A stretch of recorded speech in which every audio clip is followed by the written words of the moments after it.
Thiruvananthapuram പൂവച്ചലിൽ voting യന്ത്രത്തിൽ LDF vote BJPക്ക് വീഴുന്നതായി പരാതി.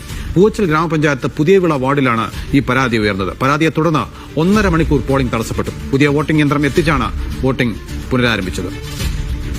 പ്രധാനപ്പെട്ട ഒരു വാർത്തയാണ് നാം ഇപ്പൊ കേട്ടത്. ചിലപ്പോൾ ഇത് യന്ത്ര തകരാറായിരിക്കാം. നമ്മുടെ ബുദ്ധിക്ക് തകരാറൊന്നും പറ്റിയിട്ടില്ലല്ലോ. വോട്ട് ചെയ്യുന്നവർ ഉത്ബുദ്ധരാവുക. ഇവിടെ നിങ്ങൾ ശ്രദ്ധിക്കൂ, ഒരാൾ കൈപ്പത്തി ചിഹ്നത്തിലാണ് ഞെക്കിപ്പിടിക്കുന്നത്. അയാളുടെ ഉദ്ദേശം കൈപ്പത്തിയാണ്, പക്ഷേ വോട്ട് ചെല്ലുന്നത് താമരയിലേക്കാണ്. ചിലപ്പോ മറ്റേതെങ്കിലും രൂപത്തിലായിരിക്കാം. നിങ്ങൾ വോട്ട് ചെയ്യുമ്പോൾ ഇത്തരത്തിലുള്ള അപാകത ശ്രദ്ധയിൽപ്പെട്ടാൽ അമർത്തിപ്പിടിച്ച വിരൽത്തുമ്പ് എടുക്കാതെ അവിടെയുള്ള ഉദ്യോഗസ്ഥരെ വിളിച്ച് വിഷയം ധരിപ്പിക്കുക. നമ്മുടെ ശ്രദ്ധക്കുറവ് മൂലം നമ്മൾ ഉദ്ദേശിക്കുന്നവർക്കല്ലാത്തവർക്ക് നമ്മുടെ വോട്ട് പോവരുത്.